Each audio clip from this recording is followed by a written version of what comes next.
Hi hello welcome to our channel. నేను మీ సిరి. కథలోకి వెళ్ళే ముందు వీడియోని లైక్ చేసి హైప్ చేయడం మర్చిపోకండి. మన లైక్స్ టార్గెట్ 1500 ఉండాలి, సరేనా? మర్చిపోకండి. మిస్సెస్ అగస్త్య 145.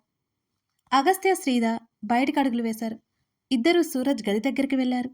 తలుపు తెరుచుకుని వచ్చిన వ్యక్తులను చూసి సూరజ్ కళ్ళు పేలిపోయేలా అనిపించాయి. ఏయ్, ఏంటి నువ్వు ఇక్కడ? నువ్వెప్పుడొచ్చావు అని సూరజ్ అరుస్తుంటే శ్రీధ తలుపులు మూసింది. సౌండ్ ప్రూఫ్ కదా.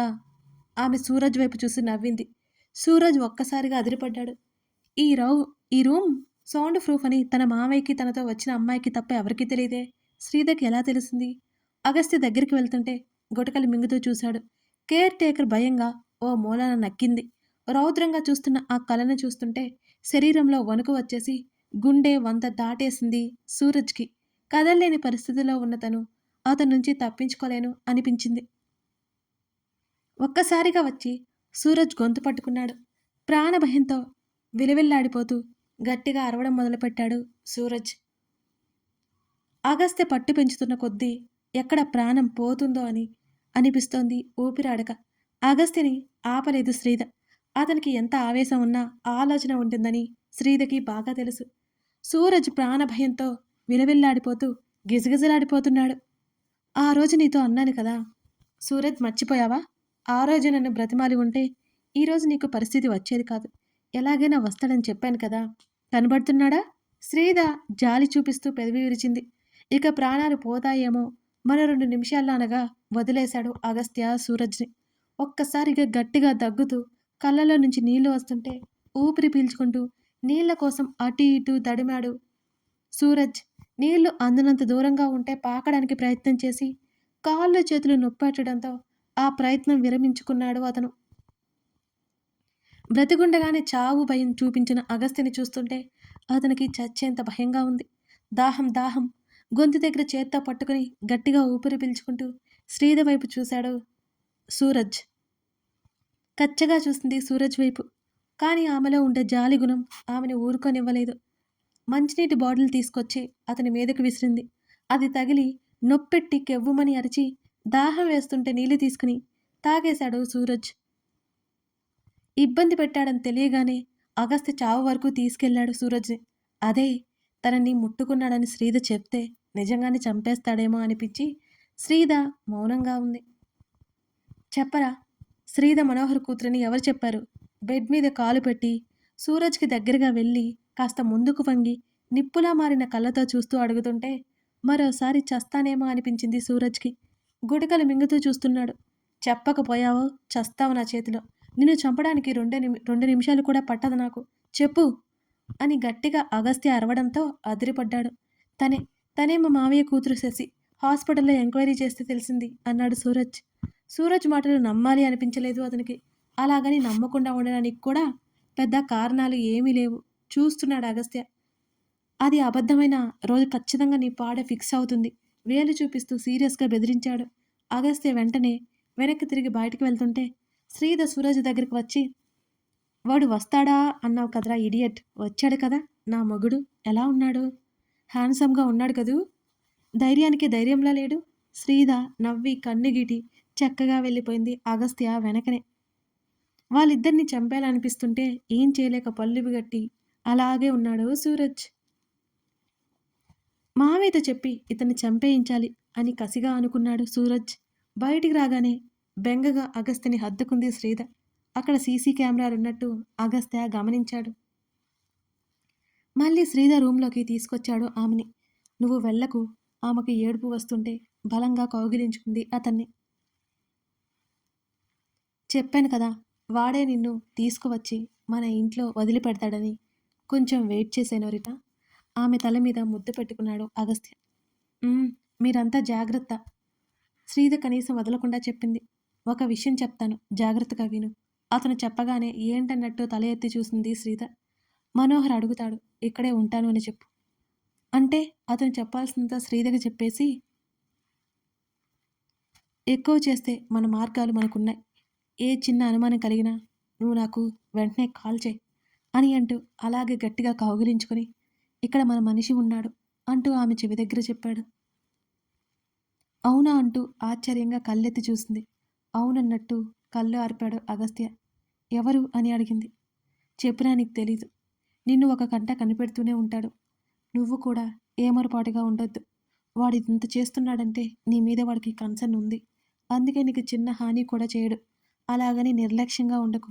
టేక్ కేర్ సెనోరిటా అంటూ ఆమె ముఖాన్ని చేతుల్లోకి తీసుకుని ఆమె నుదుటి మీద ముద్దు పెట్టుకున్నాడు అగస్త్య. దుఃఖం పొంగుకొస్తుంటే గట్టిగా కళ్ళు మూసుకుంది శ్రీద. వెళ్ళొస్తాను అన్నాడు అగస్త్య. కిస్మి అంటూ కళ్ళు మూసుకున్న ఆమె వైపు చూస్తూ ఆమె కళ్ళ నుంచి జారిన కన్నీటి దారిని అతని చెంపతో తుడిచాడు. మరోవైపు, సార్ మీరు ఉదయం నుంచి ఇక్కడే ఉన్నారు, భోజనానికి వెళ్ళరా? అక్కడున్న వార్డ్ బాయ్ అడిగాడు. రామ్ లేదన్నట్టు తలాడించాడు. ఐసీయూలో ఉన్నంత వరకు మేడం అవసరాలన్నీ హాస్పిటల్ యాజమాన్యం చూసుకుంటుంది. మీరు వెళ్ళిరండి సార్, మీరిక్కడ ఉండాల్సిన అవసరం లేదు అని అన్నాడు నెమ్మదిగా. ఆకలి లేదు, రామ్ సీరియస్గా చెప్పి కుర్చీలో వెనక్కి వాలి కళ్ళు మూసుకున్నాడు. ఇప్పుడు అతనికి డబ్బు కావాలి. మరో 10 లక్షలు అవసరపడతాయి. ఎలా రక్షించుకోవాలి కలని? అతని ట్రయల్స్ ఆపలేదు. ఎవరిని అడగాలిక? ఏడుపు వస్తోంది ఈ రామ్కి.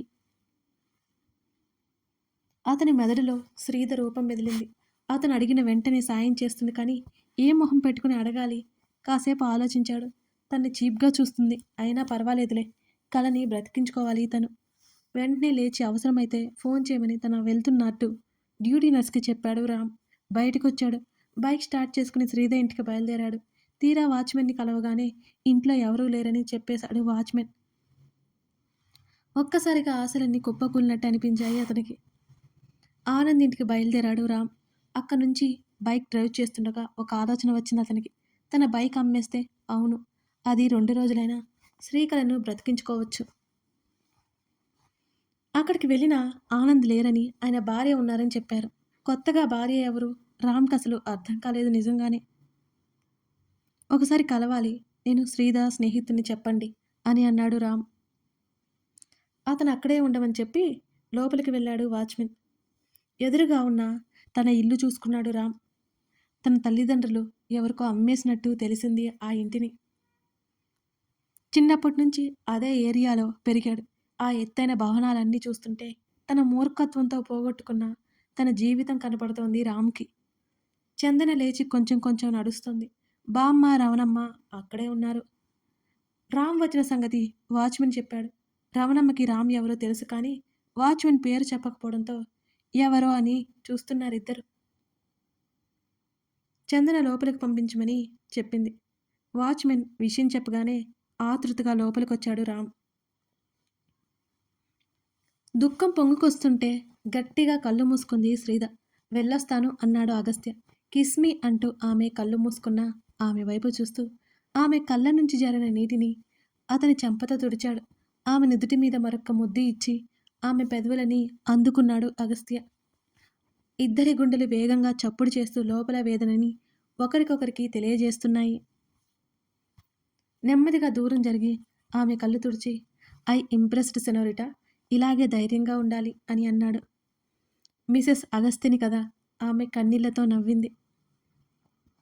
ఆమె భుజం చుట్టూ చేయేసి దగ్గరికి లాక్కుని ఆమెతో పాటు బయటికి నడిచాడు అగస్త్య. మరోసారి కళ్ళు తుడుచుకుని గట్టిగా ఊపిరి పీల్చుకుంది శ్రీధ. పొలిటీషియన్స్ని పంపించి హడావుడిగా పైకి రావడానికి సోఫాల నుంచి లేచాడు మనోహర్.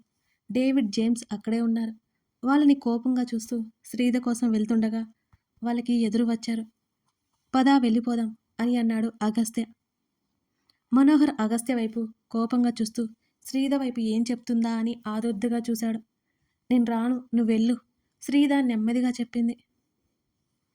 డేవిడ్, జేమ్స్ అయోమయంగా చూశారు శ్రీధ వంక. పిచ్చి పట్టిందా నీకు? ఈ జైల్లో ఖైదీలా ఉంటావా? అగస్త్య అరిచాడు. అయినా పర్లేదు, నేను రాను అంటూ మనోహర్ వైపు చూసింది శ్రీధ. శ్రీధ అలా చెప్తుందని అసలు ఊహించని మనోహర్ ఆశ్చర్యచకితుడైపోయాడు శ్రీధ మాటలకి. వెంటనే శ్రీధ మోచేయి పట్టి దగ్గరికి లాక్కుని, మెంటల్, ఇక్కడుంటే నిన్ను చంపేస్తాడు వీడు. వీడు చెప్పినట్టు నువ్వు వాడు కూతురివి కాదు, గట్టిగా అరిచాడు అగస్త్య. కొన్ని రోజులు ఆగి వస్తాను, నువ్వెళ్ళు, శ్రీధ చెప్పింది. విసురుగా ఆమెను వదిలేశాడు అగస్త్య. నిజంగానే నీకు పిచ్చి పట్టింది అని మనోహర్ దగ్గరికి వెళ్ళి తన మీద చిన్న గీత పడ్డా నీ ఎంపైర్ కొలాప్స్ అయిపోతుంది జాగ్రత్త. తను రాను అన్న కారణంతోనే ఇక్కడ వదిలేస్తున్నా అని సీరియస్‌గా వేలు చూపించి బెదిరించాడు. అసలేమాత్రం భయం లేని అతన్ని చూస్తుంటే ఆశ్చర్యమేస్తోంది మనోహర్‌కి. ఇక్కడ వరకు వచ్చిన వాడిని తీసుకెళ్ళడం పెద్ద సమస్య కాదు నాకు. నీ పిచ్చికి నా ఫ్యామిలీని బలి చేస్తున్నావు. ఒకసారి తను నీ కూతురా కాదా క్రాస్ చెక్ చేసుకో అని గట్టిగా అరిచి శ్రీధర్ ఒకసారి చూసి వాళ్ళతో పాటు బయటికి నడిచాడు అగస్త్య. పరిగెత్తుకుంటూ బాల్కనీ దగ్గరికి వెళ్ళిపోయింది శ్రీధ. హాల్లో ముగ్గురు కూర్చుని ఉన్నారు. రామ్ కనిపించగానే పోల్చుకుంటూ లేచి నిలబడింది రవణమ్మ. వచ్చింది ఎవరన్నట్టు చూస్తున్నారు బామ్మ చందన. నువ్వా బాబూ? ముందరకు వచ్చి రవణమ్మ పోల్చుకుంటుంటే రామ్ తడబడ్డాడు. శ్రీధని కలవాలి, ఎక్కడుందో మీకు తెలుసా అని అడిగాడు రామ్.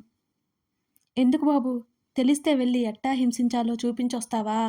అసహ్యంగా చూస్తూ అన్నది రమణమ్మ. రవణమ్మ అంటూ వారించింది చందన. రవణమ్మ ఎందుకలా మాట్లాడుతుందో అర్థం కాలేదు చందనకు కూడా. ఏమైందన్నట్టు చూస్తుంది. మీకేం తెలీదమ్మా, మీరు ఊరుకోండి. ఈ బాబు సీదమ్మని ఎన్ని కష్టాలెట్టినాడో మీకేం తెలుసు అన్నది. ఏంటి? బామ్మ అయోమయంగా అడిగింది. పెద్దబాబు గారికి యాక్సిడెంట్ అవడానికి సీదమ్మ రోడ్డున పడ్డానికి కారణం ఈయనగారే. కొక్కిరించినట్టుగా మాట్లాడింది రవణమ్మ. బామ్మ చందన విస్తుపోయి చూశారు. నేను చేసిన వాడికి క్షమించమనే అర్హత కూడా నాకు లేదు.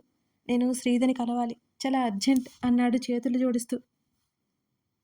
రవణమ్మ ఏదో మాట్లాడబోతుండగా నువ్వు ఆగు రవణమ్మ అని చెప్పడంతో ఆమె మౌనంగా ఉండిపోయింది. రామ్ వైపు చూస్తూ శ్రీధ లేదు, అందరూ వెకేషన్కి వెళ్ళారు, సిగ్నల్స్ కూడా లేవు అని చెప్పింది చందన. రామ్ ఇంకేం మాట్లాడలేక బయటకు నడిచాడు. అతను ఆఫీస్కి వెళ్లాల్సి వస్తోంది. రేపటి నుంచి తప్పదు. భారంగా ఇంటివైపుకి అడుగులు వేశాడు రామ్. అర్థమైంది అతనికి, శ్రీధని అడగలేడు కూడా. ఆలోచిస్తూనే హాస్పిటల్కి వచ్చేశాడు. సాయంత్రం సమయంలో కలకి కావలసిన మెడిసిన్ పేపర్ రామ్కి ఇచ్చింది నర్స్. అవి తీసుకుని కౌంటర్ దగ్గరికి వెళ్ళాడు. రోజు రోజుకి ఆమె మందుల ఖరీదు పెరుగుతూనే ఉంది తప్ప ఆమె స్పృహలోకి రాలేదు. అవి తీసేసుకొని నా వైఫ్ని చూడొచ్చా? రామ్ అడుగుతున్న విధానం ఎంతో దీనంగా అనిపించింది నర్స్కి. ఇప్పుడు పేషెంట్ని క్లీన్ చేయాలి సార్ అని చెప్పి ఆవిడ వెళ్ళిపోయింది ఆ మందులు తీసుకుని. రామ్ మౌనంగా కుర్చీలో కూలబడ్డాడు. కళ, త్వరగా మెలకు తెచ్చుకోవే, ఇంకెన్ని రోజులే ఇలా? రామ్ స్వరం బాధతో పూడుకుపోయింది. మరోసారి నిస్సహాయంగా మిగిలిపోయాడు రామ్. ఇక్కడ వరకు వచ్చిన వాణ్ణి తీసుకెళ్ళడం పెద్ద సమస్య కాదు నాకు. నీ పిచ్చికి నా ఫ్యామిలీని బలి చేస్తున్నావు. ఒకసారి తను నీ కూతురా కాదా క్రాస్ చెక్ చేసుకో అని అరచి శ్రీధర్ ఒకసారి చూసి వాళ్ళతో పాటు బయటికి వెళ్ళిపోయాడు అగస్త్య. పరిగెత్తుకుంటూ బాల్కనీ దగ్గరికి వెళ్ళింది శ్రీధ. వెనకే నడిచాడు మనోహర్. వెళ్తున్న అగస్త్య వైపే చూస్తోంది శ్రీధ. ఆమె కళ్ళల్లో గంగ పొంగింది. ఆమె చెంపల మీద ధారలై ప్రవహిస్తోంది. శశి మనోహర్ పిలుస్తున్నా వినిపించుకోలేదు శ్రీధ. ఆమె చూస్తుండగానే అగస్త్య తల తిప్పి చూశాడు. అతడు ఆమెనే చూస్తూ కారు ఎక్కి వెళ్ళిపోయాడు. అతని కారు కనుమరుగయ్యే వరకు చూస్తూనే ఉంది శ్రీధ. కిందకు చూసిన మనోహర్ కుప్పలు తిప్పలుగా పడి ఉన్న సెక్యూరిటీని చూసి ఆశ్చర్యపోయాడు. 3 వ్యక్తులు 50 మంది వ్యక్తుల్ని ఎలా నేలకూర్చాలో అర్థం కాలేదు మనోహర్కి. మరోసారి మనోహర్ పిలుస్తున్నా వినిపించుకోకుండా గదిలోకి పరిగెత్తింది శ్రీధ. కంగారుగా ఆమె వెంట వెళ్ళాడు మనోహర్. బెడ్ మీద కూర్చొని మోకాళ్ళ మడిచి వాటి మధ్య తలపెట్టుకుని వెక్కి వెక్కి ఏడుస్తోంది శ్రీధ. అమ్మా శశి, కాసేపటికి వెళ్ళి పిలుస్తూ మంచం చివరన కూర్చున్నాడు మనోహర్. తన కోసం ఆగిపోయిన శ్రీధని చూస్తుంటే అతనికి చెప్పలేనంత సంతోషంగా ఉంది. అంతేకాకుండా శ్రీధ ఏడుపు చూడలేకపోతున్నాడు మనోహర్. దయచేసి మీరు నా కళ్ళ ముందు నుంచి వెళ్ళిపోండి. ఆమె అతని వైపు చూడకుండానే అన్నది. అమ్మా శశి, ఆవేశపడకుండా చెప్పేది వింతల్లి అన్నాడు మనోహర్. మీతో మాట్లాడాలని కానీ మీ మాటలు వినాలని కానీ నాకు లేదు. నాకు ఏమాత్రం అనిపించడం లేదు. ఆమె కళ్ళు తుడుచుకుంటూనే సీరియస్గా చూసింది మనోహర్ వంక. నా కోసమే ఉండిపోయావా తల్లి అని ఆతృతగా అడిగాడు మనోహర్. అవును అవును అవును అని గట్టిగా అరిచింది శ్రీధ. ఇన్ని సంవత్సరాలుగా మీ కూతురు దూరమందైన బాధతో ఉన్నారు. ఇప్పుడు నేను వెళ్ళిపోతే మీరు మళ్ళీ ఆ బాధలోకి వెళ్ళిపోతారని నేను వెళ్ళలేదు. కానీ మీ వల్ల నా జీవితం సర్వనాశనం అయిపోయింది. నా భర్త, నా కూతురు నాకు దూరం అయిపోయారు. ఆమె మళ్ళీ ఏడుస్తూ చెప్పింది. అగస్త్య ధైర్యంగా మాట్లాడమన్నా సరే ఆమె ఏడుపు ఆపుకోలేకపోతుంది. శ్రీధ చెప్పిన మాటలు విన్న తర్వాత మౌనంగా ఉండిపోయాడు మనోహర్. మీ కూతురు మీద మీకు ఎంత ప్రేమ ఉందో, నా కూతురి మీద కూడా నాకు అంతే ప్రేమ ఉంది. ఆవేదనగా చెప్పింది శ్రీధ. పాపని ఇక్కడికి తెచ్చేయమంటావా? అని అడిగాడు ఆదుర్దాగా మనోహర్. అతని వైపు విస్తుపోయి చూసింది శ్రీధ. ఏం మాట్లాడుతున్నారు? ఆమె స్వరం కంగారుగా వచ్చింది. అదే తల్లి, పాపను కూడా తీసుకురమ్మంటావా? అన్నాడు మనోహర్. నా భర్త లేకుండా నేను చచ్చిపోదాను. మరి తన్ని కూడా తీసుకొస్తారా? శ్రీధ ఆవేశంగా అడిగింది. వాడొద్దు తల్లి, నా మాట విను. అతను మాట్లాడుతుండగానే మర్యాద, మర్యాద అని శ్రీధ కోపంగా గట్టిగా అరిచింది. ఆమె అరుపుకి ఒక్కసారిగా ఆశ్చర్యంగా చూశాడు. తడబడి మాట తిప్పుకోవడానికి చూశాడు మనోహర్. సరే తల్లి, అతనితో నువ్వు సంతోషంగా ఉండలేవు. పాపం తీసుకొస్తాను, సూరజ్తో నీ పెళ్లి చేస్తాను అని ఆశగా చూశాడు. అతని చెంపలు వాయించాలనిపిస్తున్నా మౌనంగా కోపాన్ని దిగమింగుకుంది శ్రీధ. అప్పుడు నా శవాన్ని చూస్తావు అన్నది.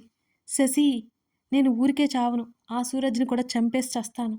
అది కాదమ్మా, మీ భార్య పోయింది కదా, మీరెందుకు మళ్ళీ పెళ్లి చేసుకోలేదు? సూటిగా ప్రశ్నించింది శ్రీధ. నా ప్రాణం కంటే ఎక్కువ నా భార్య, అందుకే మరొకరిని నా జీవితంలోకి ఆహ్వానించలేకపోయాను అన్నాడు Manohar.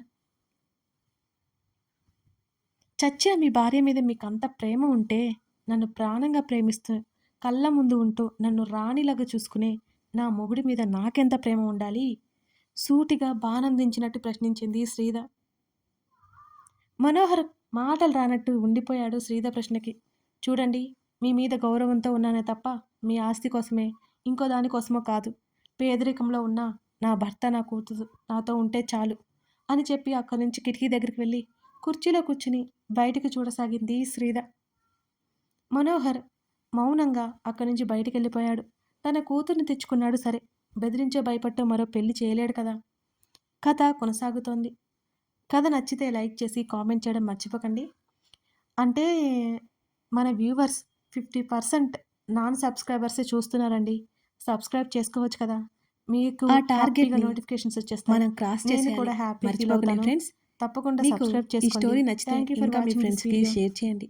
Thank you for watching this video. మరో ఎపిసోడ్‌తో మనం మళ్ళీ కలుద్దాం.